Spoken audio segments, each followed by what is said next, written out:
बधाई हो आपको, क्योंकि आपके नवम भाव आपके भाग्य भाव पर सूर्य प्रवेश कर रहे हैं।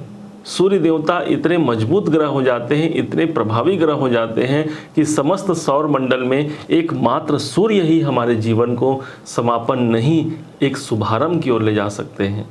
ध्यान रखिएगा, सूर्य भगवान पूरे एक वर्ष में एक राशि पर भ्रमण करते हैं।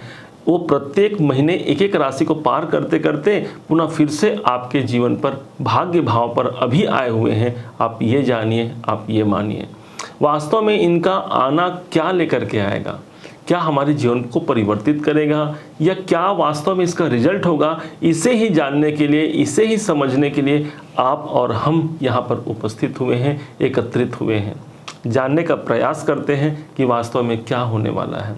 सूर्य भगवान सदैव के लिए आपके अष्टम भाव के मालिक बनते हैं।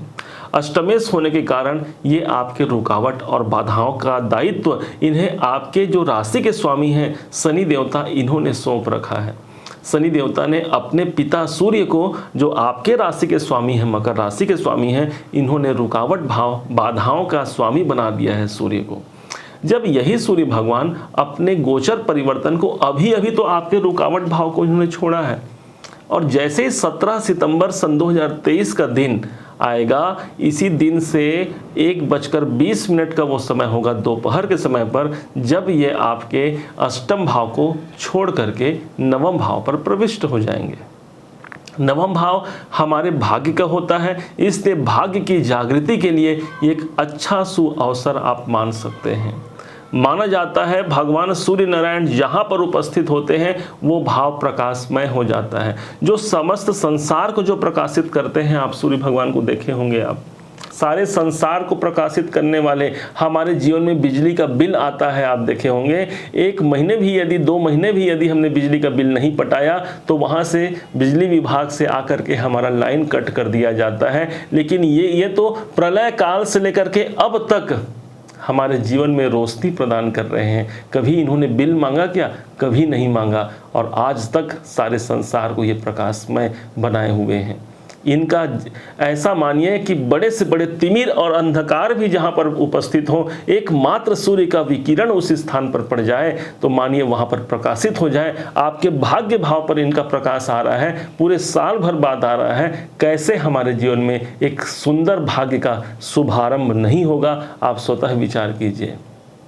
नवम भाव से जुड़े हुए आपको बहुत से फल मिलेंगे, जैसे कि पिता इत्यादि, आपके पिता से या पिता से तुल्य या पिता के तुल्य जो बड़े अधिकारी हैं, जो बड़े लोग हैं, इनका आपको समर्थन इस समय पर मिल सकता है।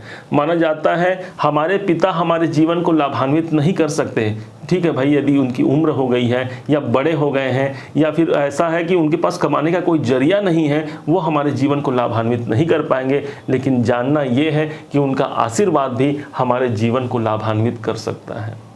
उच्चाधिकारियों का सहयोग इस समय पर आपको मिल सकता है। सूर्य स्वयं एक शासन को रिप्रेजेंट करने वाले ग्रह माने जाते हैं, इसलिए आपके भाग्य में कोई किसी अधिकारी का एक अच्छा अवसर आपके जीवन को उन्नत बनाने के लिए उनका साथ आपको मिल सकता है, उनका कृपा मिल सकता है। ये जान करके इस सूर्य को समझिएगा। सूर्य जब नवम भाव पर होते हैं हमें इष्ट की कृपा प्राप्ति होती है। सूर्य भगवान आदि अनादि देवता माने गए हैं, आप सब इसे जानते हैं, और प्रलय काल में भी ये सूर्य सदैव विद्यमान होते हैं। और फिर से ब्रह्मा जी सृष्टि की रचना करते हैं, और सूर्य भगवान कौन है? भगवान ब्रह्मा जी के मुख से इनका उदय हुआ है, और ब्रह्मा विष्णु महेश तीनों की शक्तियां इनमें समाहित है। इसी कारण से ये भगवान नारायण के स्वरूप माने गए हैं, और इसी कारण से ये आपके जब नवम भाव पर बैठते हैं, नवम भाव पर इनका गोचर होता है, एक सुंदर संचार होता है। बात यहाँ समाप्त नहीं होती। भगवान सूर्य के पास एक दृष्टि भी प्राप्त है। इनकी एक दृष्टि है जो सीधे पहुंच रही है आपके साहस और आपके पराक्रम भाव पर। तीसरे, इनकी 7वीं दृष्टि आपके तीसरे भाव पर। इसका मतलब क्या हो गया? जिस भाव पर ये दृष्टि दे रहे हैं वो इनके मित्र की राशि है। 12 नंबर लिखा है, गुरु इसके स्वामी होते हैं, मित्रवत व्यवहार यहाँ पर रखते हैं गुरु और सूर्य। सूर्य शासक हो गए तो गुरु हमारे देव गुरु हो गए। इस कारण से यहाँ पर अच्छा प्रभाव मिलेगा। सूर्य का प्रकाश जिस भाव पर पड़ता है वहाँ पर आप ये मानिए सूर्य के पास वो रोशनी है जो एक मरकरी लाइट के बराबर रोशनी है।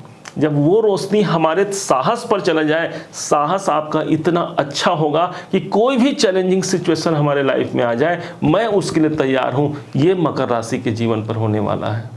सूर्य भगवान वो साहस देने वाले हैं और माना जाता है मन के हारे हार है, मन के जीते जीत। तो इस प्रकार से आप मन से यदि जीत जाते हैं तो कैसे आपकी सफलता सुनिश्चित नहीं होगी, आप स्वतः विचार कीजिए। 17 सितंबर से 17 अक्टूबर तक अभी जो बताया आपको, ये सब घटित होने वाली है।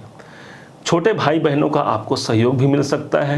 आपके जीवन में चैलेंजिंग सिचुएशन अधिक बने हुए हैं, कोई संघर्षमय स्थिति बनी हुई है, आप उससे निपटने के लिए प्रयास करेंगे और उम्मीद है कि बहुत लोग भी इससे निकल जाएंगे। और जिनका मन इस समय पर कमजोर बना हुआ है, वो शायद अभी भी कुछ देरी से उस स्थान को छोड़ पाए, अर्थात अपने दुर्भाग्य को छोड़ पाए।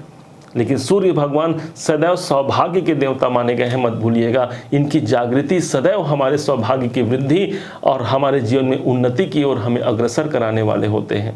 ध्यान दीजिएगा, इसी समय को हमने बहुत छोटे स्वरूप में देखने का प्रयास किया है। 1 महीने का कार्यकाल को हमने और बांट दिया है नक्षत्रों के माध्यम से, जो आपको ये बताएगा कि कैसे कब कब ये किस नक्षत्र पर भगवान सूर्य जाएंगे और उसका प्रतिफल क्षण करके क्या हमें मिलने वाला है। 17 सितंबर से लेकर के 27 अक्टूबर के मध्य यही भगवान सूर्य उत्तरा फाल्गुनी नाम के नक्षत्र पर होंगे, जिनके अधिपति स्वयं भगवान सूर्य बनते हैं। मतलब जो अभी बताया वो सब घटनाएं मजबूती से घटित होगी। आप मार्केटिंग में हैं, आप किसी भी कारण से इंटरनेट से जुड़ा कोई कार्य करते हैं, या कि फिर प्रोफेशनल आप वीडियो या फिर फिल्म इंडस्ट्री से आप जुड़े हुए हैं, इन सब क्षेत्रों में आपको सफलता मिलने की संभावना है। कोई यात्रा करने की संभावना इस समय पर बन सकती है, जो आपके सुखद हो सकती है इसी कार्यकाल पे। जैसे ही 27 अक्टूबर से लेकर के 27 सितंबर से लेकर के 11 अक्टूबर का समय आएगा, ठीक उसी समय पर ये सूर्य भगवान हस्त नक्षत्र पर होंगे। और हस्त नक्षत्र, चूंकि इनकी हस्त नक्षत्र के जो स्वामी माने जाते हैं वो चंद्रमा की राशि है।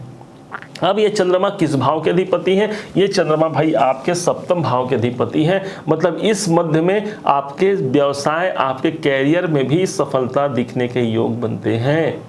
क्यों? सूर्य भगवान भाग्य भाव पर बैठे हैं और उनका नक्षत्र के द्वारा प्रभाव कहाँ पड़ेगा? आपके 7वें भाव पर पड़ेगा। इसलिए व्यापार इत्यादि के लिए अनुकूलता होगी। आपके करियर में भी एक स्थिरता का माहौल यहाँ पर दिख सकता है। दाम्पत्य जीवन में यदि आपको लगता है कि दाम्पत्य जीवन मेरी और अच्छे होते, हम दोनों के मध्य कुछ होता है पति पत्नी के मध्य कि आपसी तनाव बढ़ जाए, तो इस समय पर वो माहौल भी सुधरने वाला है। विवाहिक दृष्टिकोण से विवाह का वर या वधू आप खोज रहे हैं किसी के लिए, तो आपका प्रयास इस समय पर सार्थक हो सकता है। 7वां भाव हमारे मैरिज, हमारे विवाह इत्यादि को प्रदर्शित करता है।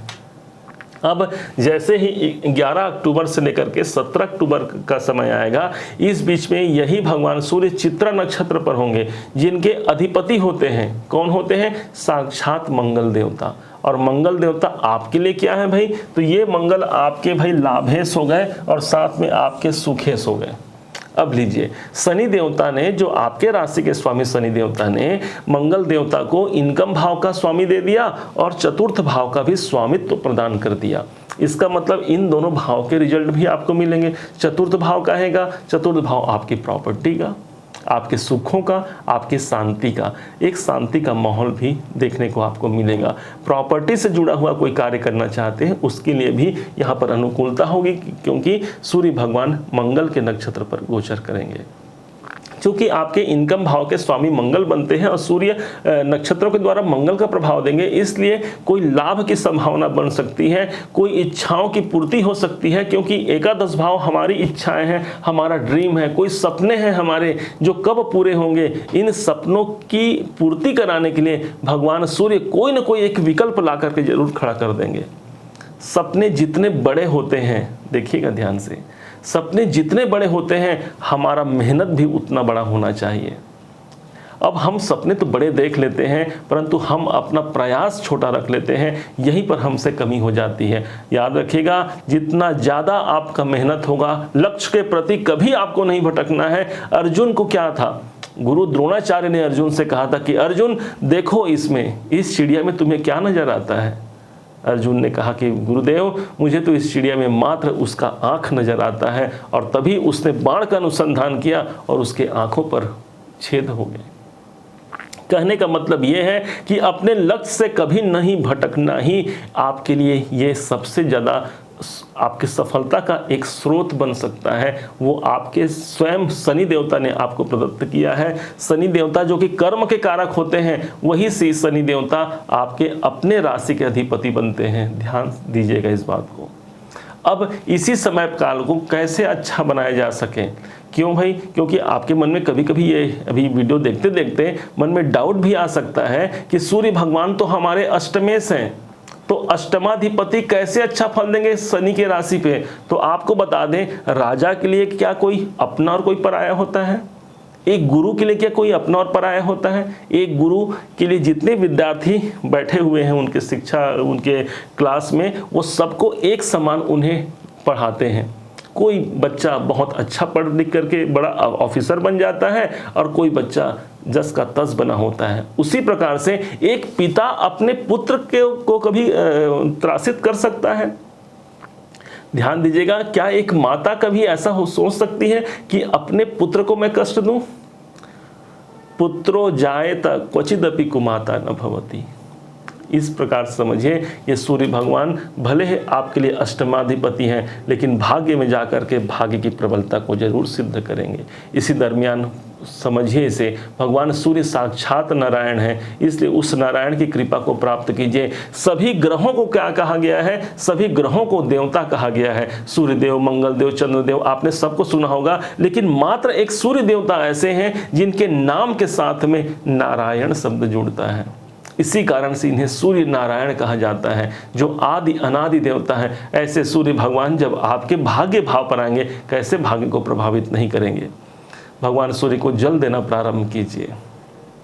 जल्दी उठिए, 12 बजे से पहले उठिए भाई। बहुत लोग ऐसे भी हैं जो अभी भी बहुत विलंब तक शयन करते हैं। माना जाता है जो रात्रि का समय, जो रात्रि में जागते हैं, उसे निशाचर कहा गया है। जो प्रातः जल्दी उठे वो देवताओं का समय होता है।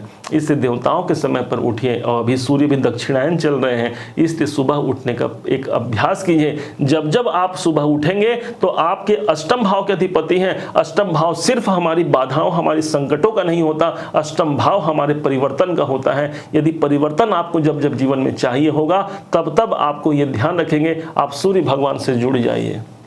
जितना ज़्यादा उनसे कृपा लेंगे, आपका सदैव परिवर्तन आपका जीवन में आपका इंतजार कर रहा है। इस बात को आप समझिएगा। भगवान सूर्य को स्नान करने के पश्चात आप जल से सिंचन करना मत भूलिए।